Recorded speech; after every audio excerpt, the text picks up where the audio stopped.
नमस्कार, मध्य प्रदेश की खबरों में आपका स्वागत है। मैं हूं आपके साथ शैलजा त्यागी। तो राजधानी भोपाल में पूर्व मुख्यमंत्री दिग्विजय सिंह ने कहा कि छिंदवाड़ा में कोल्ड्रिफ्ट दवा से कई बच्चों की जान चली गई। 2 सितंबर से लगातार हालत बिगड़ती गई, लेकिन 2 अक्टूबर को स्वास्थ्य मंत्री ने दवा को क्लीन चिट दी। क्या स्वास्थ्य मंत्री का इस्तीफा नहीं होना चाहिए? दिग्विजय सिंह ने सरकार से पूछे सवाल। क्या प्रभारी मंत्री जिला कलेक्टर ने कभी बैठक की? 2 सितंबर को पहली मौत हुई, 1 महीना सरकार को समझने में क्यों लगा? 2 सितंबर 2025 से लेकर जो एक घटनाक्रम चला छिंदवाड़ा के परासिया अस्पताल में, जहां कोल्ड्रिफ्ट कफ सिरप के कारण बच्चों को वो दवाई दी गई जिसमें कि डायएथिलीन ग्लाइकोल, जो कि 0.1% से ज्यादा नहीं होना चाहिए, 0.1%, वो दवाई दी जा रही थी। उसकी वजह से ये बच्चों को पिलाने पर उनका निधन हुआ। और 2 सितंबर से लगातार ये जब घटना बढ़ती चली गई, तो 2 अक्टूबर को माननीय उप मुख्यमंत्री स्वास्थ्य विभाग ने क्लीन चिट दी कि इसमें कोई गड़बड़ नहीं हुई है, सब ठीक है। ऐसे व्यक्ति का क्या इस्तीफा नहीं होना चाहिए था? और यही नहीं है, इसके बारे में दिसंबर 2022 और 2023 में हिंदुस्तान में बनी डायथिलीन ग्लाइकोल डीईजी का DOK-1 मैक्स, जो मैरियन बायोटेक के कारण समरकंद उज्बेकिस्तान में 18 बच्चे मरे थे।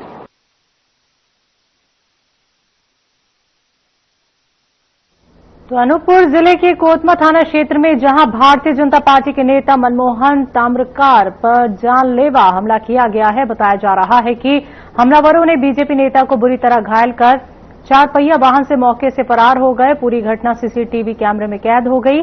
जानकारी के मुताबिक ये वारदात शुक्रवार की देर रात को कोतमा बस स्टैंड चौराहे पर हुई, जहां दीप शुक्ला नामक युवक और अन्य साथी बीजेपी नेता मनमोहन ताम्रकार के साथ खुलेआम मारपीट की। हमले में गंभीर रूप से घायल मनमोहन ताम्रकार को कोतमा सामुदायिक स्वास्थ्य केंद्र में भर्ती कराया गया है।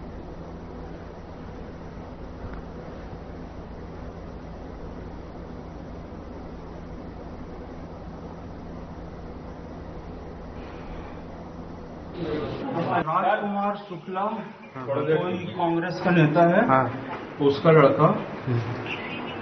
शायद पहले तो आप अपने दवाई गिरवाइए। नाम दीप शुक्ला है। इस हथियार से दीप शुक्ला के साथ 1-2 लोग और थे। उससे मेरे को, मैं घर जा रहा था पेट्रोल पंप से, जानलेवा हमला किया गया। मेरी गाड़ी की चाबी और फोन भी ले गया है। मैं निवेदन करता हूँ इस तरीके की अराजकता क्षेत्र में ना हो।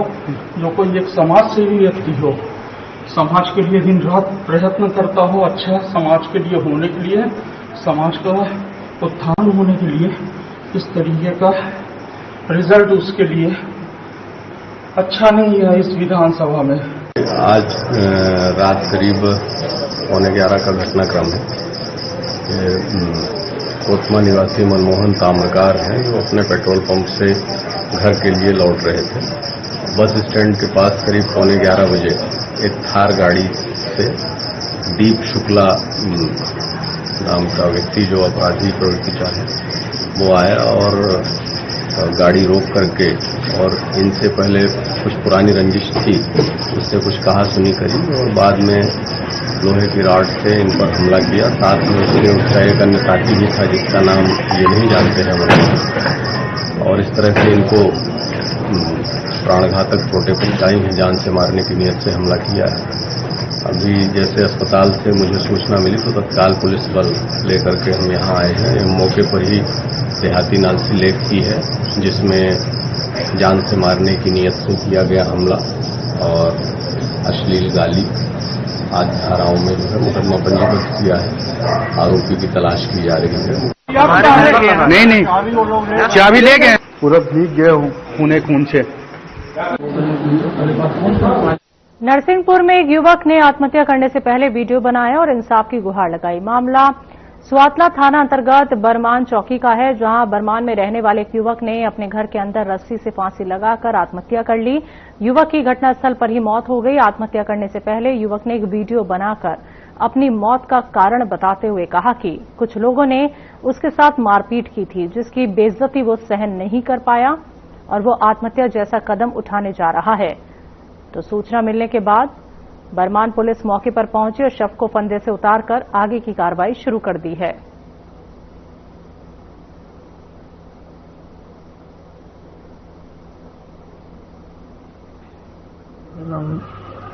हल्ली पटेल, रूपेश पटेल, रूपेश विश्वकर्मा, दीपेश विश्वकर्मा, अनसुईया विश्वकर्मा और मोतीलाल विश्वकर्मा। क्या वजह, मारपीट की वजह क्या थी? कुछ जानकारी आप लगी हो? क्या विवाद हुआ था उनका? कुछ गाली आली थी, वो भी हम मायके गए थे। अच्छा, मायके गई थी। हाँ। कितने बच्चे हैं आपके? 2। कितने दुखद हैं आप? पति के लिए कितना न्याय चाहिए? आप आपके पति ने आत्महत्या की, पुलिस से क्या कर? हमारे पति के साथ उन्होंने आत्महत्या की है, वैसे न्याय उनके साथ होना चाहिए। जो हुई उसी वजह से उसने फांसी लगा ली। वो मारपीट की वजह से वो सहन नहीं कर पाया। सुना है कोई वीडियो बना के छोड़ के गया? हाँ, वीडियो बना के छोड़ के गया। वो सहन नहीं कर पाई मारपीट। पुलिस में आपने शिकायत दर्ज कराई कि नहीं कराई? नहीं, अभी ये मामले में तो नहीं कराई है। इनकी सख्त कार्रवाई चाहती मारे वालों की। सूचना प्राप्त हुई थी कि अपने सोसाइटी मोहल्ला बरमान में एक बूढ़े साहू करके उसने रात में फांसी लगा ली है और खत्म हो गया। तो मौके पे जाके हम लोगों ने पंचनामा कार्रवाई की है और शव का पीएम करा के परिजनों को सुपुर्द कर दिया है। देखो, परिजनों के द्वारा ये बताया जा रहा है कि उसके मोबाइल में कुछ वीडियो हैं, लेकिन अभी हम लोगों के पास प्राप्त नहीं हुए। कल जो मृतक के पिता और भाई से बोला गया था, तो वो कल अंतिम संस्कार के कार्यक्रम में व्यस्त थे। तो जैसे ही हमारे पास वीडियो आता है, उसकी वीडियो की सत्यता की जांच करके जो भी विधिवत तथ्य आएंगे उसके आधार पर अग्रिम जो जांच कार्रवाई की जाएगी। घटना दिनांक कुछ लोगों ने उसके साथ मारपीट करी है, वो भी बात सामने आ रही सर? हाँ, जो भी तथ्य आएंगे, तो जैसे अगर मारपीट उसके साथ हुई थी तो उस बेस पे भी हम उसमें भी जांच करेंगे और जो भी सही पाया जाएगा उस आधार पर हम कार्रवाई करेंगे। बुरहानपुर के शासकीय प्राथमिक स्कूल में हिंदू बच्चों को नमाज पढ़ाने का मामला सामने आया है, जिससे शिक्षक की करतूत को लेकर हिंदू समाज भड़क गया। बताया जा रहा है कि देवहारी की शासकीय प्राथमिक शाला में नमाज की ट्रेनिंग दी जा रही थी। जानकारी के अनुसार स्कूल में पदस्थ शिक्षक जग्गू अहमद तड़वी बच्चों को नमाज पढ़ाता था। बच्चों ने खुद कहा कि उन्होंने रोज स्कूल में नमाज पढ़ाई जाती है। जैसे ही मामला सामने आया, हिंदू संगठनों में जबरदस्त आक्रोश फैल गया। लोगों ने कहा कि सरकारी स्कूल में धार्मिक शिक्षा नहीं, सिर्फ राष्ट्र की शिक्षा चलेगी। हिंदू नेता अजीत परदेशी ने इस पूरे मामले में सख्त एक्शन की मांग की है और कहा है कि ये जिहादी मानसिकता का खेल है। शिक्षा के मंदिर को मजहबी अड्डा नहीं बनने देंगे। तो परिजनों की शिकायत के बाद शिक्षा विभाग हरकत में आ गया और मामले में जांच शुरू कर दी है।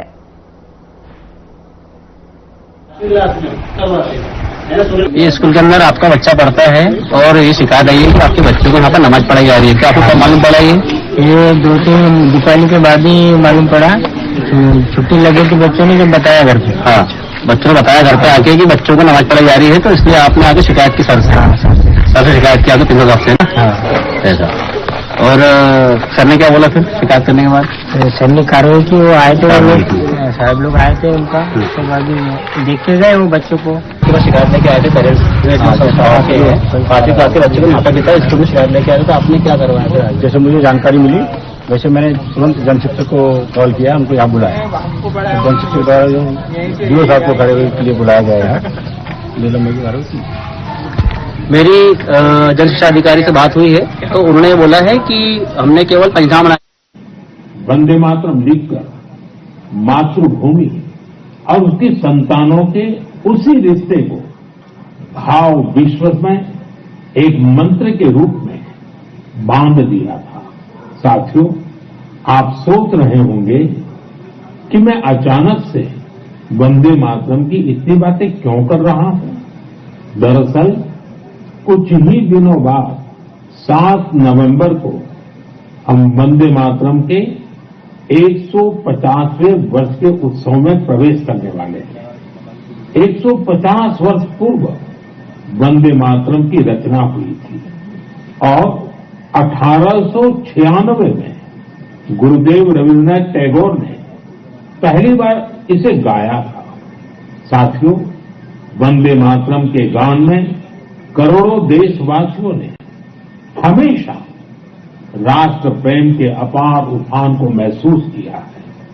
हमारी पीढ़ियों ने वंदे मातरम के शब्दों में भारत के एक जीवंत और भव्य स्वरूप के दर्शन किए हैं। सुजलाम सुफलाम मलयज शीतलाम शस्य श्यामलाम मातरम वंदे मातरम। हमें ऐसा ही भारत बनाना है। वंदे मातरम हमारे इन प्रयासों में हमेशा हमारी प्रेरणा बनेगा।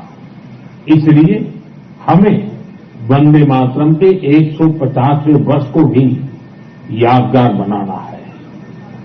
आने वाली पीढ़ी के लिए ये संस्कार सरिता को हमें आगे बढ़ाना है। आने वाले समय में वंदे मातरम से जुड़े कई कार्यक्रम होंगे, देश में कई आयोजन होंगे। मैं चाहूंगा हम सब देशवासी वंदे मातरम के गौरवगान के लिए स्वतः स्फूर्त भावना से भी प्रयास करें। आप मुझे अपने सुझाव #वंदे मातरम 150 के साथ जरूर भेजिए। #वंदे मातरम 150। मुझे आपके सुझावों का इंतजार रहेगा और हम सब इस अवसर को ऐतिहासिक बनाने के लिए काम करेंगे। मेरे प्यारे देशवासियों, संस्कृत का नाम सुनते ही हमारे मन मस्तिष्क में आता है हमारे धर्म ग्रंथ, वेद, उपनिषद, पुराण, शास्त्र, प्राचीन ज्ञान विज्ञान, अध्यात्म और दर्शन। लेकिन एक समय इन सबके साथ साथ संस्कृत बातचीत की भी भाषा थी। उस युग में अध्ययन और शोध संस्कृत में ही किए जाते थे। नाट्य मंचन भी संस्कृत में होते थे। लेकिन दुर्भाग्य से गुलामी के कालखंड में भी और आजादी के बाद भी संस्कृत लगातार उपेक्षा का शिकार हुई। इस वजह से युवा पीढ़ियों में संस्कृत के प्रति आकर्षण भी कम होता चला गया। लेकिन साथियों, अब समय बदल रहा है तो संस्कृत का भी समय बदल रहा है।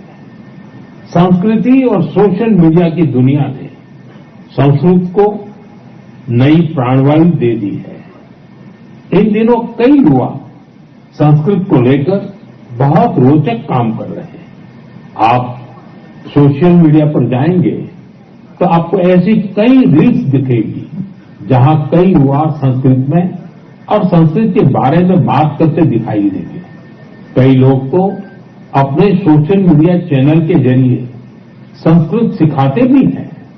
ऐसे ही एक युवा कंटेंट क्रिएटर है भाई यश साळुंके।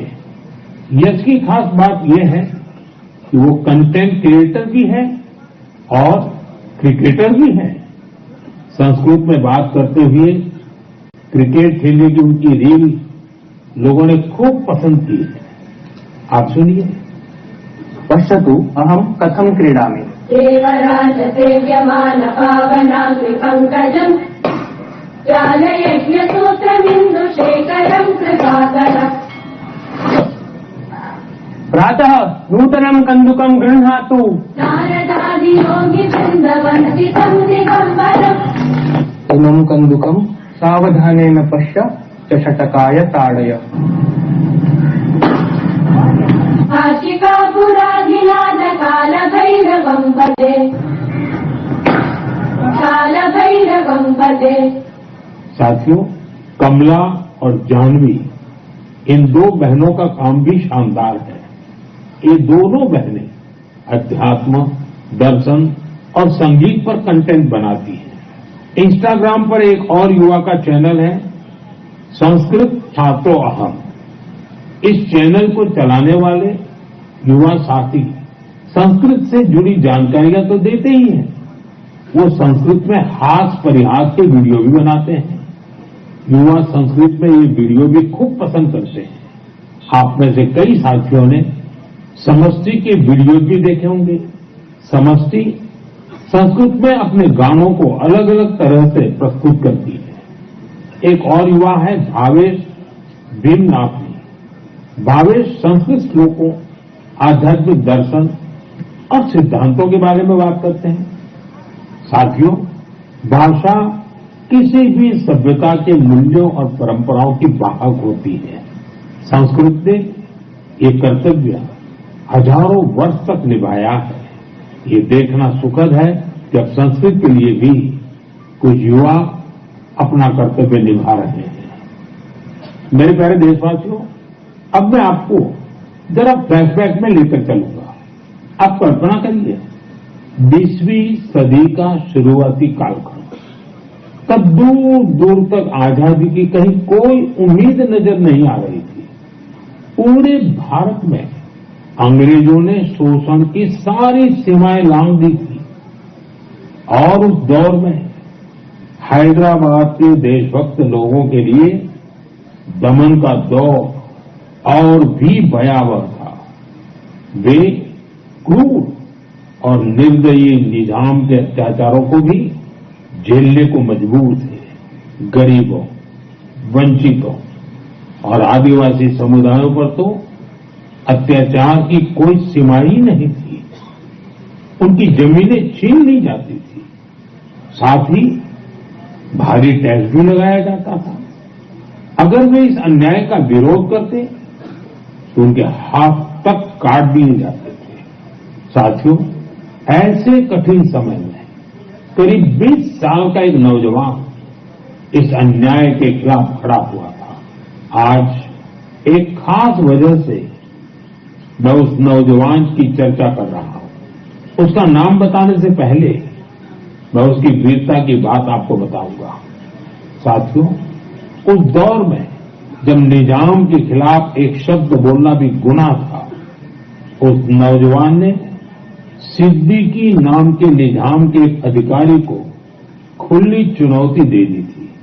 निजाम ने सिद्दीकी को किसानों की फसलें जब्त करने के लिए भेजा था, लेकिन अत्याचार के खिलाफ इस संघर्ष में उस नौजवान ने सिद्दीकी को मौत के घाट उतार दिया। वो गिरफ्तारी से बच निकलने में भी कामयाब रहा। निजाम की अत्याचारी पुलिस से बचते हुए वो नौजवान वहां से सैकड़ों किलोमीटर दूर असम जा पहुंचा। साथियों, मैं जिस महान विभूति की चर्चा कर रहा हूं, उनका नाम है कोमरम भीम। अभी 22 अक्टूबर को ही उनकी जन्म जयंती मनाई है।